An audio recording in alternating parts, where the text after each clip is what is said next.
बोलियों पर थे कि अलग अलग जी। जो बोलियां हैं, हाँ जो जी। डायलेक्ट्स हैं, उन डायलेक्ट्स की अपनी अलग मतलब उसका अलग संगीत है, अलग स्वर है, अलग तरीके का उसका टोनल क्वालिटी है, अलग तरीके का उसका एक्सेंट है, अलग तरीके का संगीत है।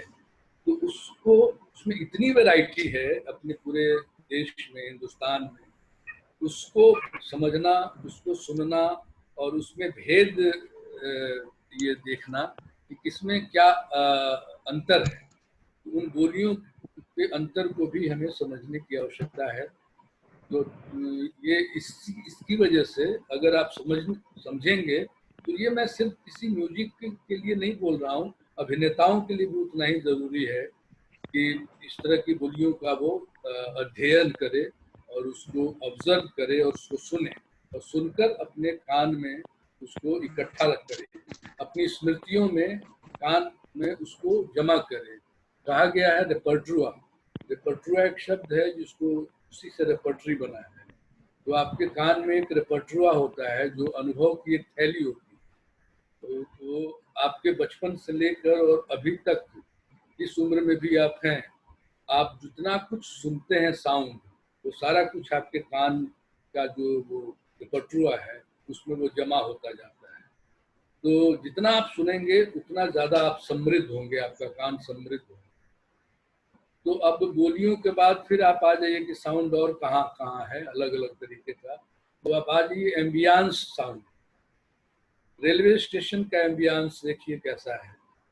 रेलवे स्टेशन पर जब जाएंगे आप तो तरह तरह की आवाज़ें, चाय बेचने वाला, खोमचा बेचने वाले, अनाउंसमेंट होता रहता है, भीड़ की आवाज़ें हैं और ट्रेन की आवाज़ है, ट्रेन का आना, ट्रेन का जाना, ट्रेन का रुकना और शोरगुल कुली जो होते हैं उनकी आवाज़। तो जो एम्बियंस है, तो रेलवे स्टेशन का एम्बियंस को आपने अगर महसूस किया होगा तो वो बिल्कुल ही एक अलग साउंड की दुनिया है। उस साउंड को हमें सुनना चाहिए, ऑब्जर्व करना चाहिए, कानों से सुनना चाहिए। कानों से बेसिकली सुनना नहीं, कानों से देखना चाहिए। जैसे मैं संगीत अक्सर कहता हूँ कि संगीत में सुनता तो हूँ लेकिन सुनने से ज़्यादा मैं देखता हूँ। तो आप कान से देखना और तो आप सुनिए कानों से, लेकिन एक तरह से वो आपको दिखाई देने लगे। आपको लगेगा कि अरे हम रेलवे स्टेशन, आंख बंद कर लीजिए और ट्रैक चला दीजिए इसका, रेलवे स्टेशन का, तो आपको पता चल जाएगा, दिखाई देने लगेगा सारा दृश्य रेलवे स्टेशन का। उसी प्रकार से अगर आप सब्जी मंडी में चले जाएं, वहाँ का अलग है एम्बियंस। आप मंदिर में चले जाइए, वहाँ का एम्बियंस अलग है। पूजा पाठ, भजन कीर्तन, शंख शंख बज रहा है, उच्चारण हो रहा है, चैंटिंग हो रहा है और घंटी बज रही है, घंटा बज रहा है, तरह तरह का ये है। तो एक अलग तरीके का आपको संगीत वहाँ मिलेगा एम्बियंस में। तो हॉस्पिटल चले जाइए, वहाँ का बिल्कुल अलग है। आप मछली बाजार चले जाइए, वहाँ का साउंड अलग है। सब्जी मार्केट में चले जाइए, वहाँ का अलग तरीका, तरह तरह से फेरी वाले सब्जी बेचने वाले अपनी सब्जी को बेच रहे होते हैं, आवाज लगा रहे होते हैं। तो वो हमारे लिए बड़ा इम्पोर्टेंट है एम्बियंस साउंड को सुनना और उसको देखना कि किस तरह का की आवाजें आ रही है, कौन किस तरह से बोल रहा है। और अगर एक मछली सब्जी वाली अगर सब्जी बेचेगी तो वो उसके बोलने का जो स्टाइल है, उसका जो तरीका है, वो आपको सुनना चाहिए, ऑब्जर्व करना चाहिए और देखना चाहिए। इसी प्रकार से आप मंदिर चले गए, मस्जिद चले गए, गुरुद्वारा चले जाइए, सब जगह का अलग अलग सा आपको एक ध्वनिया मिलेगी और स्वर सुनाई देंगे। उसके बाद आप चले आइए, पूरे साल भर में हमारा फेस्टिवल अलग अलग तरीके का फेस्टिवल होता है। आप होली का जो अवसर आता है तो होली का अलग पूरे वातावरण में आपको ध्वनिया, साउंड और स्वर सुनाई देंगे। होली का जो हुड़दंग होता है और रंग लगाए जाते हैं, तरह तरह से पिचकारी मारी जाती है, होली है, जोगीरा गाया जा रहा है। तो एक अलग तरीके का वातावरण पूरे आपके इर्द गिर्द फेस्टिवल, होली का जो फेस्टिवल है उसका आपको सुनाई देगा। उसी प्रकार से आप चले जाइए इधर दीपावली में आ जाइए, दियों का जलना, पटाखा चलना और तरह तरह का उसका दीपावली और दिवाली का एक अलग ही आपको साउंड की दुनिया आपको सुनाई देगी, दिखाई देगी। तो इतने सारे रिचुअल्स हैं अपने यहाँ, हर महीने का अलग अलग पर्व है, त्योहार है, हर त्योहार का अलग, छठ पूजा बिहार का बड़ा ही ये है। तो वहाँ जो संगीत बजता है छठ पूजा में, एक खास तरह का एक उसका धुन बजता है और पूरे माहौल में भक्ति का एक वातावरण आ जाता है और छठ की पूजा हो रही है, लोग स्नान कर रहे हैं जाकर, और तो एक अलग किस्म का आपको एहसास साउंड का मिलेगा। तो इसी प्रकार से आप जितने भी फेस्टिवल हैं आप खुद महसूस कर सकते हैं। सबको एक एक करके बताने की आवश्यकता नहीं है, बल्कि आप समझदार लोग हैं कि जितने भी तरीके का हर महीने का जो फेस्टिवल है, हर लक्ष्मी पूजा अलग है, दुर्गा पूजा अलग है। दुर्गा पूजा में बंगाल का एक अलग ही माहौल रहता है, एक अलग तरीके का ये साउंड और म्यूजिक तरह तरह के जो बजाए जाते हैं। काली मंदिर में पूजा जो होती है वो अलग तरीके का वो वातावरण आपको देगा, सुनाई देगा। तो ये फेस्टिवल की आवाज है। अब आप चले जाइए खेल के मैदान में। आप फुटबॉल का जो खेल होता है, मैच होता है, तो आप देखेंगे कि पूरे स्टेडियम में एक लगता है कि गाना गा रहे हैं, क्वायर सुनाई देगा आपको। एक साथ सब लोग थ्रू आउट जो प्लेयर्स होते हैं उनको अप्लाउज करते हैं और ऐसा लगता है कि गाना गा रहे हैं। अगर आप आंख बंद करके और सुनिए तो कुछ कोरस जैसा आपको सुनाई देगा और लगेगा कि एक ही तरह से सारे लोग गाना गा रहे हैं। और एक फुटबॉल के जो खिलाड़ी हैं उनको ये किया जाता है, मतलब उनके अंदर जोश जगाया जाता है। तो वो जो साउंड है, वो जो ध्वनि है, वो बड़ा ही अच्छा लगता है और सुनना चाहिए हमें। और जब क्रिकेट के मैदान में आप आ जाइए तो बिल्कुल पिन ड्रॉप साइलेंस होता है और अचानक चौवा छक्का लगा तो एक खास तरह का एक साथ आवाजें आती हैं, तो उसका एक अलग आपको मिलेगा ध्वनि या जो साउंड जिसकी बात हम लोग कर रहे हैं। अच्छा, आप स्कूल में चले जाइए, बच्चों के स्कूल में। जब स्कूल बच्चे जब जा रहे होते हैं उस वक्त का साउंड देखिए, और जिस तरह से बस से निकल के या जो गार्जियन छोड़ते हैं दौड़ते हुए सारे बच्चे हल्ला शोरगुल करते हुए और अपने स्कूल में क्लास में जाते हैं, और जब उनकी जब छुट्टी होती है उस वक्त जब वो लौटते हैं स्कूल से, तो उस दोनों का फर्क आप महसूस कीजिए। देखिए कितना वेरिएशन है दोनों का। तो इसका हम लोग जब कान को, हम शुरू में ही मैंने कहा कि कान सेम होना चाहिए, हमारा कान बहुत मजबूत होना चाहिए और दोनों का अंतर महसूस करिए बच्चों का जो क्वायर है जाते समय और आते समय। तो ये हमारे लिए एक बड़ा ही इम्पोर्टेंट इस तरह का मिलेगा। इस तरह के जुलूस देखिए, जुलूस अलग अलग तरीके का निकलता है। पॉलिटिकल पार्टी का जुलूस निकलेगा, उसमें जो नारेबाजी होती है वो अलग अलग किस्म की होती है। और अगर कम्युनिस्ट पार्टी का है तो उसका अलग एक तरीके का वो ये करते हैं, क्या कर बोला जा सकता है, जो स्लोगन पैदा करते हैं। और अलग अलग पार्टियों का अलग अलग है।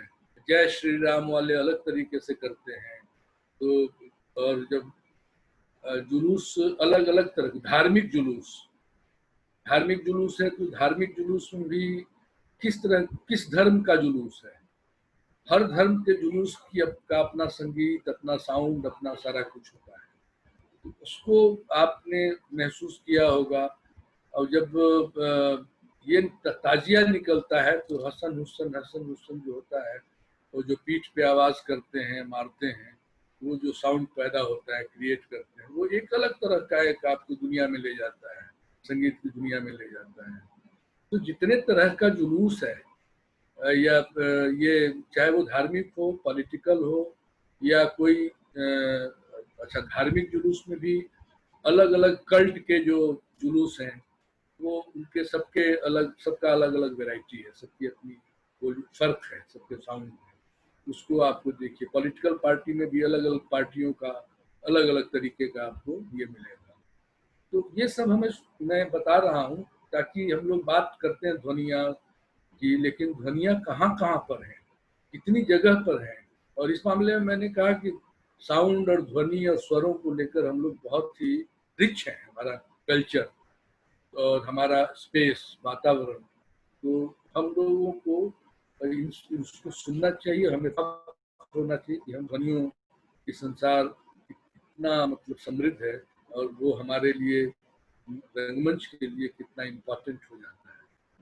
अब आप आ जाइए अलग अलग तरीके का इंस्ट्रूमेंट, जैसे चर्म वाद्य, चमड़े का जो इंस्ट्रूमेंट होता है, ढोलक बजाएंगे तो ढोलक की जो टोनल क्वालिटी, टिम्बर क्वालिटी अलग हो जाएगी।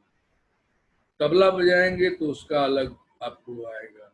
पखावज सुनिए तो पखावज की का अलग वो ये है, उसकी ध्वनि है, उसका टोनल क्वालिटी, टोनैलिटी उसकी अलग है। उसी प्रकार से ड्रम बजेगा तो ड्रम का अलग साउंड है। डमरू बजाएंगे तो डमरू का अलग है, अलग तरीके का साउंड आता है। तो जितने भी चर्म वाद्य के वैरायटी हैं, उन सारे उस वेरिएशंस को एक एक्टर को या एक क्रिएटिव आदमी को सुनना चाहिए, और उसका जो क्या भेद है, क्या फर्क है, और सबका अपना अपना कैरेक्टर है।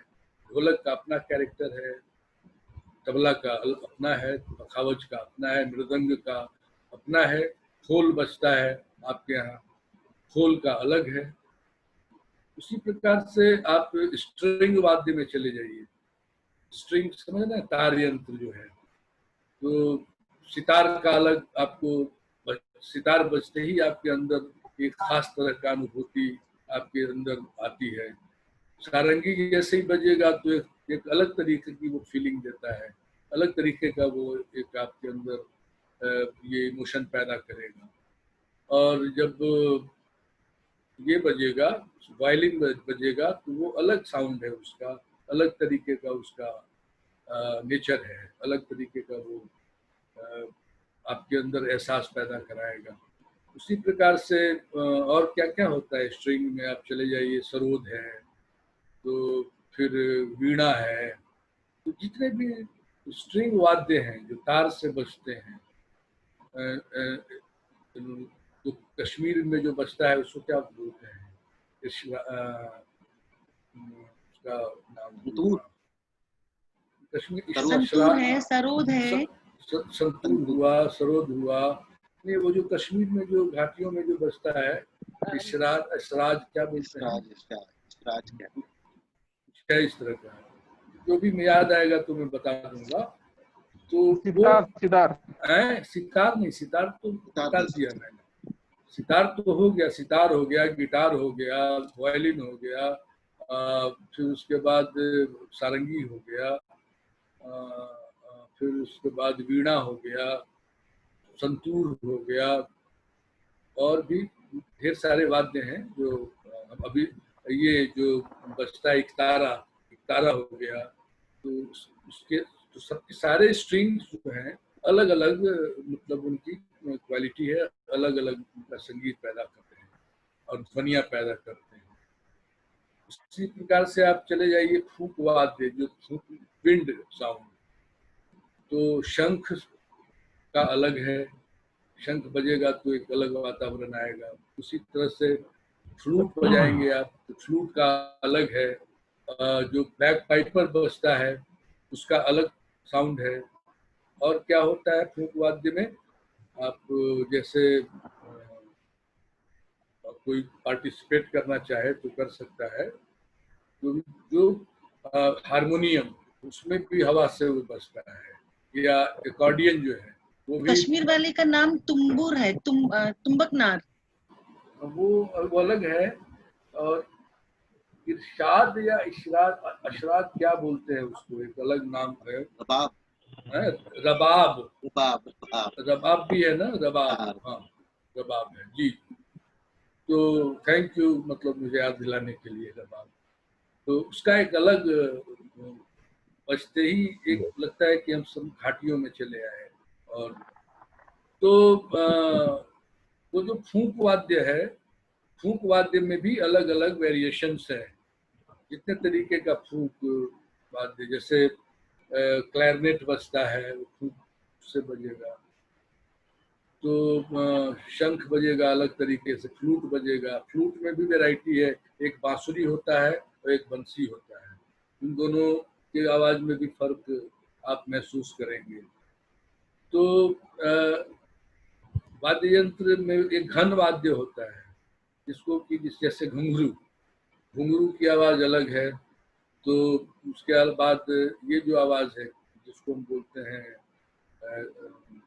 कंसी बजाना, झाल बजाना, या बड़ा सा जो होता है, जो ऑर्केस्ट्रा में देखेंगे झन से मारते हैं, मेटेलिक जो साउंड है, तो वो सबके अलग अलग, मतलब इतने तरीके का साउंड है हमारे पास। संगीत में भी है और उसमें भी वैरायटी है। तो चर्म वाद्य में भी ढोलक को चढ़ाया जाता है, लेकिन नगाड़ा को चढ़ाया नहीं जाता है।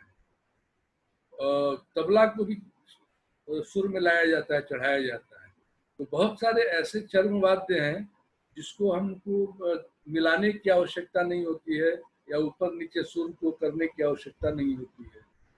उसी प्रकार से स्ट्रिंग वाद्य में भी कुछ लोग उंगलियों में ये क्या उसको पहनते हैं, और पहन के बजाते बजाते हैं।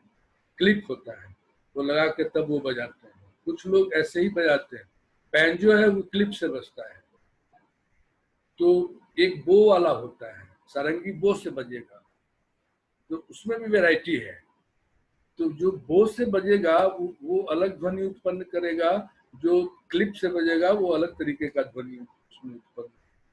तो इतनी सारी वैरायटीज हैं हमारे इसमें भी, तो उसको भी हमें समझना चाहिए। तो एक तो हम लोगों ने मोटा मोटी ध्वनियों को खोजने की कोशिश की कि कहाँ कहाँ ध्वनियाँ हैं। और भी बहुत से जगहों पर हैं। आप परेड के मैदान में चले जाइए, एनसीसी वाला अलग तरीके का परेड करता है, नेवी वाला अलग तरीके का करता है, उसकी अलग बोल है। तो ये जो थल सेना वाले जो होते हैं, आर्मी वाले, वो अलग तरीके का परेड करते हैं। तो उसमें भी वैरायटी है, उसमें भी आपको तो इसको, ये सब रंग संगीत का विषय है। और रंग संगीत चूंकि ध्वनि प्रधान होता है, साउंड की प्रधानता उसमें होती है, स्वरों की प्रधानता होती है, और स्वरों को हम स्कोर करते हैं। तो स्कोर करते वक्त इतनी सारी ध्वनियां जब आपके सामने होंगी, तो आपको ध्वनियों को बनाने में काफी सहूलियत मिलेगी। तो जैसे नाट्य संगीत में डायरेक्टर बोलेगा कि मुझे इंट्रोडक्शनल म्यूजिक, इंट्रोडक्शनल कि नाटक का क्या मूड है, नाटक का क्या सिचुएशन, ये किस शैली का नाटक है, या किस बोली का नाटक है, या ऐतिहासिक नाटक है, या जिस तरह का भी नाटक, या मॉडर्न नाटक है, सामाजिक नाटक है, गांव का नाटक है, उसको देखते हुए इंट्रोडक्शनल म्यूजिक एक तैयार करता है जो कंपोजर होता है, या म्यूजिक डायरेक्टर डिमांड करता है कि मुझे पर्दा खुलते ही एक म्यूजिक, एक इंट्रोडक्शनल म्यूजिक चाहिए, या लाइट आते ही। बहुत जगह आजकल तो पर्दे पर्दे भी खुले रहते हैं और सेट लोग देखते रहते हैं, सेट लगा हुआ है। तो नाटक शुरू होने के पहले एक म्यूजिक बजेगा, जो भी म्यूजिक बजता है वो इंट्रोडक्शनल म्यूजिक है, जो हम बोलते हैं। उसके बाद दूसरा एक आता है ट्रांजिशनल म्यूजिक, जो ट्रांजिशन ट्रांजिशन एक कैरेक्टर के मूड दूसरे मूड में जैसे ही वो ट्रांजिशन होता है, उसको भी उस वक्त भी म्यूजिक हमारा उसके साथ चलता है। जैसे ही मूड बदलेगा या यूनिट्स बदलता है, एक यूनिट से दूसरे यूनिट में जब जाते हैं आप, उस वक्त भी ट्रांजिशन का वो फेज होता है और वहाँ भी संगीत काम करता है। एक सिचुएशन से दूसरे सिचुएशन में जब आप जाते हैं वहाँ भी ट्रांजिशन होता है, वहाँ भी ट्रांजिशनल म्यूजिक रन करता है, साथ में चलता है। और एक सीन से दूसरे सीन में जाने के बीच का जो वक्फा है वो भी ट्रांजिशन का काम, म्यूजिक वाले ट्रांजिशन म्यूजिक बनाते हैं। तो ट्रांजिशनल म्यूजिक हुआ, उसी प्रकार से एक म्यूजिक होता है जिसको हम कहते हैं शिफ्टिंग म्यूजिक। सेट शिफ्ट हो रहा है और उस वक्त एक म्यूजिक बजता है या बजाया जाता है, ऑडियंस थोड़ा उनको रिलीफ भी मिलता है ऑडियंस को, और शिफ्टिंग भी होती रहती है। तो कोई ज़रूरी नहीं है शिफ्टिंग म्यूजिक में कि जिस मूड का नाटक चल रहा है उसी मूड में शिफ्टिंग म्यूजिक बनाया जाए। अगर बने तो बहुत अच्छी बात है, बिल्कुल ही सीरियस चल रहा है सीन, चाहे तो शिफ्टिंग म्यूजिक को भी उसी प्रकार से शिफ्ट बना सकते हैं।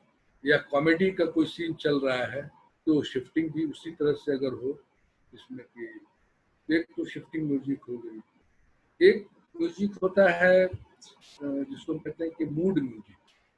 तो अच्छा, ये जितने भी म्यूजिक हम बता रहे हैं इन सारे म्यूजिक्स में बेसिकली वो ध्वनियों का इस्तेमाल होता है, ध्वनियाँ काम करती हैं।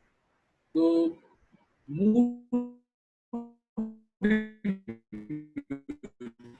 डायरेक्टर हमेशा कहता है कि हमको मूड बहुत ही इंटेंस सीन चल रहा है, अकेला एक एक्टर अपने संवाद को किसलकी कर रहा है, बोल रहा है और धीरे धीरे वो क्रेसेंडो बनाता है और लाइट बिल्कुल टाइट फ्रेम में है। तो वहाँ पर म्यूजिक जो है किस तरह का म्यूजिक होगा, फ्लूट बजेगा कि सारंगी बजेगा कि सारंगी नहीं बजेगा, कुछ भी नहीं बजेगा, पॉज होगा, बिल्कुल खामोशी होगी। तो म्यूजिक जो है पॉज में संगीत होता है, सबसे ज्यादा संगीत उपस्थित होता है पॉज में। आपने देखा होगा कि रात में जब पूरी दुनिया सो जाती है तो जो हारमोनियम का जो ट्यूनिंग होती है हारमोनियम की, वो रात में 2 बजे के करीब जो उसकी ट्यूनिंग की जाती है, इसलिए कि उस वक्त बिल्कुल ही सन्नाटा होता है, पूरी दुनिया सो रही होती है। तो जो पॉज है, वो जो सन्नाटा है, वो जो खामोशी है, संगीत वहाँ मतलब वहाँ पर संगीत होता है, अवस्थित होता है। और शोरगुल जहाँ होगा संगीत वहाँ से भाग जाएगा और चुपके से बिल्कुल ही खामोश एक कोने में जाके कहीं जहाँ खामोशी है वहाँ पर जाके शरण ले लेता है संगीत।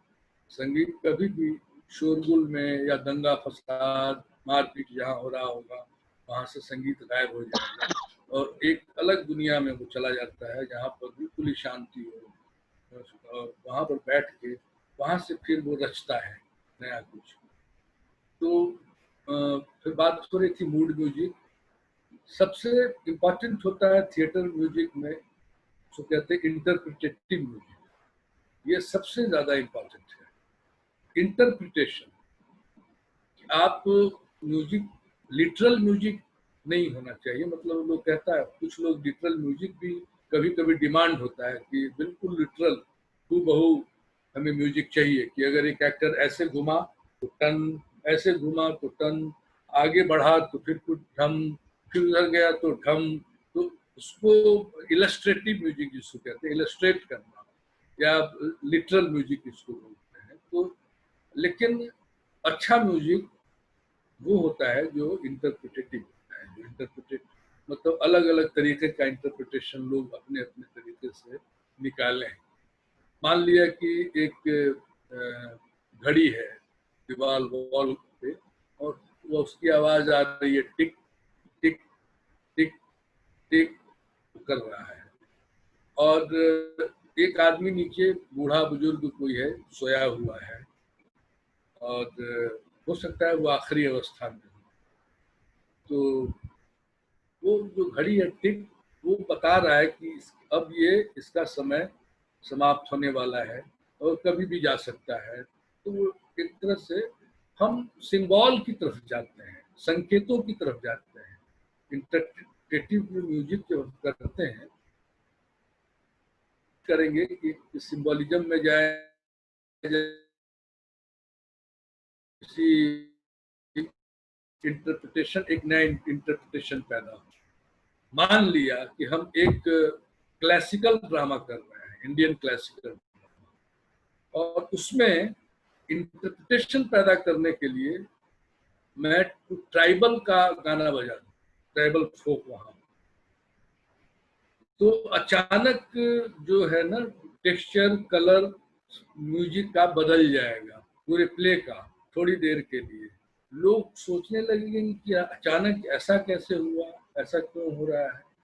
तो वो सोचा समझा होता है, सोच समझकर हमने उसको क्रिएट करने की कोशिश की, जिससे कि लोग अपने अपने तरीके से अनुमान लगाएं कि ये ट्राइबल म्यूजिक क्यों डाला गया, हो सकता है इसलिए डाला गया हो सकता है इसके लिए डाला गया। तो ये जो पॉसिबिलिटीज अलग अलग तरीके का वो क्रिएट करे। मैंने एक एग्जांपल दिया, मेरा ये नहीं कहना है कि हो सकता है कि ट्राइबल कोई प्ले कर रहे हैं उसमें हम कोई क्लासिकल आलाप डाल दें, यह भी हो सकता है। तो ये एक इंटरप्रिटेशन की तरफ हम उनको ले जाते हैं, एक मेटाफर की तरह काम करता है वो जो संगीत।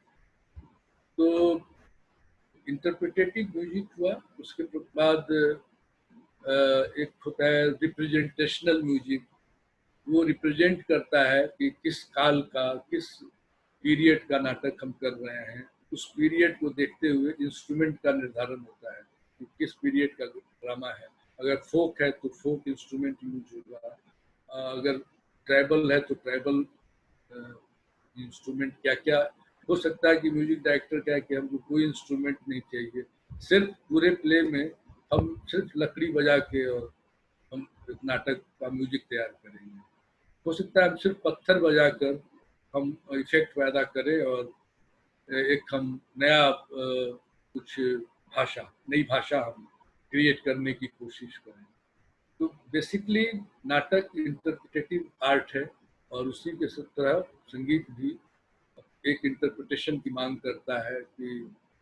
और नाटक के अंत में आपने देखा होगा कि फिनाले म्यूजिक होता है, ग्रैंड फिनाले, कि कर्टेन कॉल होगा, लोग आते हैं जाते हैं, उस वक्त एक म्यूजिक बनता है, बहुत ही भव्य म्यूजिक बनाया जाता है जिसमें कि सारे कैरेक्टर आते हैं और अपना। तो ये सब ओपेरा में खासकर आपने देखा होगा। तो इस प्रकार से संगीत जो है, संगीत में आलाप की बहुत महत्व है। हर संगीत प्रधान नाटक में आलाप आपने जरूर सुना होगा, विलाप होता है। विलाप मतलब होगा ही होगा, चाहे वो नायिका विलाप करे या नायक विलाप करे या कोई गरीब मजदूर है वो विलाप करे या कोई ना कोई विलाप होता है। तो उस विलाप को हम कैसे और एनहांस करेंगे संगीत को के माध्यम से, ये तय करना पड़ता है। कभी कभी डायरेक्टर मांगता है कि हमको एक आलाप यहाँ चाहिए। वो आलाप किस तरह का आलाप होना चाहिए। और आलाप तो कोई भी शास्त्रीय संगीत से आलाप उठाकर डाल दो वो नहीं, बल्कि नाटक के प्रयोजन को सॉल्व करें। नाटक बेसिकली वो प्रयोजन मूलक होता है, जो कुछ भी हम यूज करते हैं स्टेज पर, शुरू से लेकर अंत तक कुछ भी जो ध्वनि से, आवाज से या पॉज से रिलेटेड है वो रंग संगीत का विषय है। अगर किचन में कुछ गिरा तो वो भी संगीत, रंग संगीत का ही विषय है। और वो गिरा, वो कांच का गिरा या एल्युमिनियम का बर्तन गिरा या पीतल का बर्तन गिरा या तांबे का बर्तन गिरा, तो सबका अलग अलग साउंड बदल जाता है। तो आप किस तरह का बर्तन गिराना चाहते हैं या वो डिमांड क्या है। अगर रिच परिवार का, अभिजात्य परिवार का, एलीट क्लास का घर है, उसके घर में मुझे नहीं लगता है कि वो एल्युमिनियम और इस तरह की चीजें होंगी। उसके घर में बड़ा ही या तो तांबे का होगा, पीतल का होगा, या कुछ होगा, या और आप चले जाइए तो जो रिच फैमिली में जो हम बर्तन इस्तेमाल करते हैं, वो जब गिरेगा तो उसका साउंड, और जब एक पीतल, ये सिर्फ एल्युमिनियम का कोई बर्तन अगर हम गिराएंगे उसका साउंड, दोनों में फर्क है। बहुत या स्टील का जो ग्लास गिरेगा उसको आप प्रयोग करके देख सकते हैं। एक स्टील ग्लास को आप गिराइए, उसकी आवाज का क्वालिटी देखिए। एक पीतल का गिरा कर देखिए, उसकी आवाज बदल जाएगी। तांबे को गिरा के देखिए, उसकी आवाज बदल जाएगी।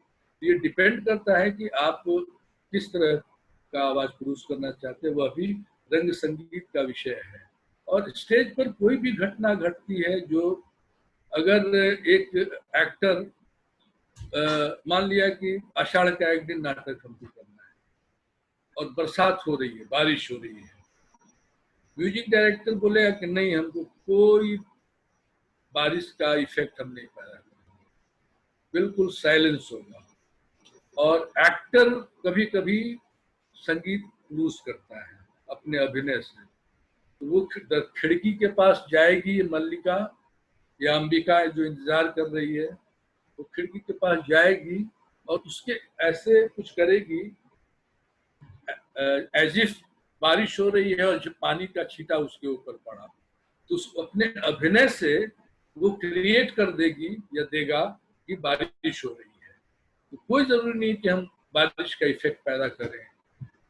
और बारिश का अगर कहता है डायरेक्टर कि नहीं मुझे बारिश का इफेक्ट चाहिए, तो बारिश में भी आपको देखना होगा कि किस तरह की बारिश हो रही है। बहुत घनघोर बारिश हो रही है, या धीरे धीरे tip tip tip tip tip tip करती हुई बारिश हो रही है, या बारिश का मेटाफर हम कैसे क्रिएट करें, क्या कौन सी ऐसी चीज ले आए जिससे हमको पता चल जाए कि बरसात हो भी गया और हमको लिटरली बारिश न दिखाई जाए।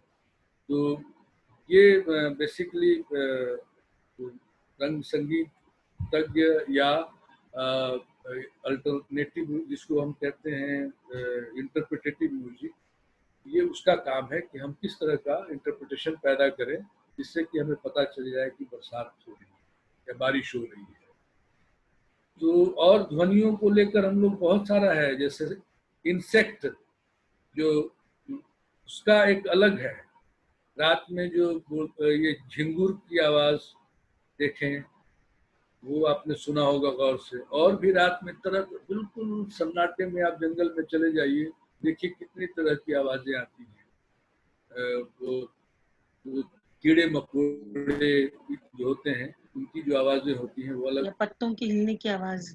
हाँ, और पत्तों की हिलने की भी आवाज, वो तो इसमें चला जाएगा नेचुरल। और इसमें जो क्या उसको बोलते हैं इन्वायरमेंटल साउंड में चला जाएगा, पत्तों का टकराना, हिलना बुलना, ये सारी चीजें। तो आवाज़ों की बहुत बड़ी दुनिया है और हमें खोजना है कि कहाँ कहाँ पर आवाज़ है। और नाटक में इतने तरीके का संगीत होता है जिसमें कि हमने कहा कि जिसमें इंटरप्रिटेटिव म्यूजिक सबसे ज़्यादा इम्पॉर्टेंट होता है। नाटक में संगीत एक मेटाफर की तरह भी काम करता है और वो एक कैरेक्टर की तरह होता है, और वो पूरे प्ले के साथ चलता है, कॉस्ट्यूम के साथ चलता है। कॉस्ट्यूम का क्या लेंथ है, क्या साइज है, क्या उसका टेक्सचर है, क्या कलर है, वो संगीत वहाँ भी है। और मेकअप वाला जब मेकअप कर रहा है तो म्यूजिक वाला वहाँ भी होता है, वहाँ भी म्यूजिक है और सेट में भी म्यूजिक है। बहुत सारे आप सेट को देखा होगा, डिजाइनर ने ऐसा सेट लगाया जो फीलिंग देता, बोलते हैं ना, मूवमेंट की फीलिंग दे रहा है, ऐसा फीलिंग दे रहा है कि इसको चढ़ के ऊपर जाया जाए। मतलब एक पोइटिक मतलब जेस्चर जिसका बन रहा है। तो ये संगीत, वहाँ भी संगीत है। एक सेट डिजाइनर भी के भी संगीत पैदा कर रहा है वहाँ स्टेज पे। कॉस्ट्यूम डिजाइनर भी एक अपने कॉस्ट्यूम से और कलर से एक संगीत पैदा कर रहा है। तो संगीत और सिर्फ गाना बजाना नहीं है कि हमने गाना गा दिया, एक गाना कंपोज कर दिया, वो संगीत हो गया। या लोक कलाएं, पूरे देश में कितनी लोक कलाएं हैं, गायन की शैलियां, हजारों प्रकार की गायन की शैली है। आप चले जाइए राजस्थान में, देखिए गायन की कितनी शैलियां हैं, और उसी प्रकार से बंगाल में कितनी शैलियां होंगी गायन की, लोक गायन की शैलियां, या नृत्य की शैली होगी। उसी प्रकार से बिहार में चले जाइए, वहाँ वैरायटी ऑफ शैली हैं, गायन की शैलियां हैं। तो इन शैलियों को भी हमें कोशिश करना चाहिए सुनने के लिए, और सुनने से हम उतना ही, जितना सुनेंगे उतना हम रिच होंगे, उतना हमारे कान में संगीत आएगा, और हमारी स्मृतियों में वो साउंड, वो ध्वनि। और जब आप मंच पर कुछ क्रिएट कर रहे होते हैं, तो ऑटोमेटिकली जब आप क्रिएशन में होते हैं, सृजन में होते हैं, तो वो संगीत जो आपको सुना हुआ है बचपन से लेकर अभी तक, जितने भी साउंड्स हैं, वो किसी न किसी बहाने वो आपके सृजन में वो काम आता है, वो आप उससे टकराते हैं। और एक सर्जक जो होता है, वो ध्वनियों और म्यूजिक के साथ उसकी आवाजाही होती है, मगर उसके वो एक तरह से कहा जाए कि पूरा जब अभिनेता अभिनय करता है तो संगीत उसके साथ होता है। यानी कि जब वो संवाद बोल रहा होता है, वहाँ भी वो, और संवाद में मात्रा, ये छोटी मात्रा लगते ही बदल जाता है सुर। और जैसे ही बड़ी मात्रा की छोटी मात्रा है, कि और की एक बड़ी मात्रा है, तो उन दोनों के साउंड में फर्क है। उसी प्रकार से 2 मात्रा, 4 मात्रा का ज्ञान अभिनेताओं को होना चाहिए। और ये उमा जी से बेहतर और कोई नहीं जान सकता है कि मात्राओं का कितना महत्व है, और मात्रा के छोटी मात्रा हो जाने से संगीत बदल जाता है, बड़ी मात्रा आते ही संगीत बदल जाता है, उसका रूप बदल जाता है। 4 मात्रा का अलग होता है, मात्रा में अगर कोई सेंटेंस है तो उसका एक अलग ये है, लेकिन 6 मात्रा में जब जाएंगे तो होते ही अलग, हाँ, तो वहां जाते ही लय बदल जाता है, संगीत बदल जाता है। तो मित्रों, मेरा ये कहना है कि लोग, मेरे साथ बहुत लोगों ने कहते हैं, उमा जी भी कहती हैं कि संजय जी मैं गा नहीं पाती हूँ। तो मेरा ये कहना है कि दुनिया का हर आदमी गा सकता है, आप हर आदमी गाता है, गवाएंगे। जब आप रो सकती हैं, तो जब हंस सकती हैं, तो गा भी सकती हैं। जो आदमी रो सकता है